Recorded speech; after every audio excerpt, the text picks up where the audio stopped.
આગળ સમાચારમાં વાત કરીએ તો મહત્વપૂર્ણ સમાચાર પ્રાપ્ત થયા છે તો ગુજરાત બોર્ડને લઈને તૈયારીઓ છે તે હાલ પૂર્ણ કરવામાં આવી છે। ગુજરાત શિક્ષણ બોર્ડ દ્વારા પરીક્ષાની તૈયારીઓ પૂર્ણ કરવામાં આવી છે। ધોરણ 10 અને 12ની બોર્ડની પરીક્ષાની તૈયારીઓ પૂર્ણ થઈ છે। તો ધોરણ 10 અને 12 બોર્ડના કેન્દ્રો ફાઇનલ કરી દેવામાં આવ્યા છે। મહત્વપૂર્ણ સમાચાર પ્રાપ્ત થયા છે। રાજ્યમાં 1773 કેન્દ્ર પર આ પરીક્ષા છે બોર્ડની તે લેવામાં આવશે। તો વર્ષે 54 પરીક્ષા કેન્દ્રો નવા ઉમેરાયા છે। ધોરણ 10 અને 12ની બોર્ડની પરીક્ષા આગામી 11મી માર્ચથી શરૂ થવાની છે, જેમાં ધોરણ 10ની બોર્ડની પરીક્ષા રાજ્યના 981 પરીક્ષા કેન્દ્રો પર લેવાશે। તો ધોરણ 12ના સામાન્ય પ્રવાહ બોર્ડની પરીક્ષા 547 કેન્દ્રો પર લેવામાં આવશે। તો ધોરણ 12 સાયન્સ બોર્ડની પરીક્ષામાં 147 પરીક્ષા કેન્દ્રો પર લેવાશે। વર્ષે રાજ્યમાં 433 મધ્યસ્થ મૂલ્યાંકન કેન્દ્ર નક્કી કરવામાં આવ્યા છે। તો વર્ષે 71 જેટલા મૂલ્યાંકન કેન્દ્ર વધારવામાં આવ્યા છે। મહત્વપૂર્ણ સમાચાર પ્રાપ્ત થયા છે। ગુજરાત શિક્ષણ બોર્ડ દ્વારા પરીક્ષાની તૈયારીઓ પૂર્ણ થઈ છે।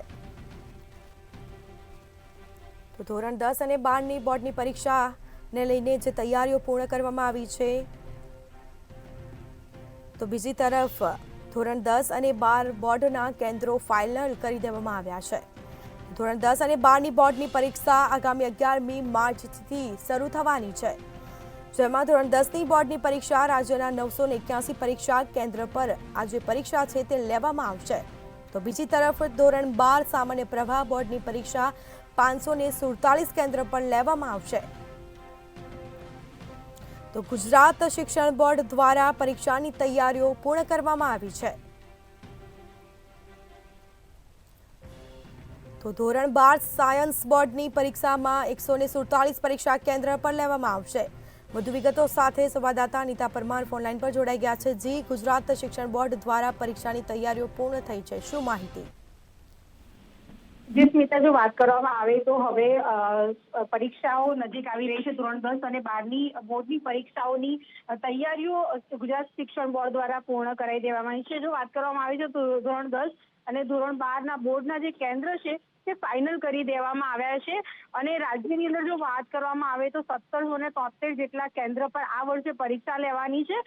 જેમાં જો વાત કરીએ તો આ વર્ષે 54 જેટલા નવા કેન્દ્રો ઉમેરાયા છે। ધોરણ 10 અને ધોરણ 12ની બોર્ડની પરીક્ષા હવે 11મી માર્ચે યોજાવા જઈ રહી છે, અને જેને લઈને અત્યારે હાલ વિદ્યાર્થીઓ પણ તેની તૈયારી કરી રહ્યા છે। જો વાત કરવામાં આવે તો થોડાક જ દિવસોમાં પરીક્ષાની જે હોલ ટિકિટ છે તે પણ બોર્ડ દ્વારા જાહેર કરવામાં આવશે। ધોરણ 10 અને ધોરણ 12ની આ જે બોર્ડની પરીક્ષા છે, જો વાત કરવામાં આવે તો રાજ્યમાં 981 જેટલા પરીક્ષા કેન્દ્રો પર લેવાની છે, જેમાં 26 જેટલા નવા કેન્દ્રો ઉમેરાયા છે।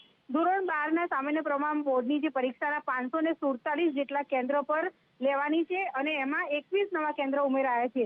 આ આપણે વાત કરી ધોરણ 12ના સામાન્ય પ્રવાહ બોર્ડની। પછી જો વાત કરીએ તો ધોરણ 12ના સાયન્સ બોર્ડની પરીક્ષામાં 147 પરીક્ષા કેન્દ્રો પર લેવાની છે, જેમાં 7 નવા કેન્દ્રો ઉમેરાયા છે। અને આ વર્ષે રાજ્યમાં 443 જેટલા મધ્યસ્થ મૂલ્યાંકન કેન્દ્ર નક્કી કરવામાં આવ્યા છે। જો વાત કરવામાં આવે તો 71 જેટલા મૂલ્યાંકન કેન્દ્ર વધારવામાં આવ્યા છે આ વર્ષે। તો જો વાત કરવામાં આવે તો ગુજરાત શિક્ષણ બોર્ડ દ્વારા ધોરણ 10 અને ધોરણ 12ની બોર્ડની પરીક્ષાની તૈયારીઓ એવું કહી શકાય કે પૂર્ણ કરી દેવામાં આવી છે, અને હવે આગામી દિવસોમાં થોડાક જ દિવસોમાં જો વાત કરીએ તો પરીક્ષાની હોલ ટિકિટ પણ વિદ્યાર્થીઓને મળી જશે। જી, તમામ જાણકારી આપવા બદલ આપનો આભાર।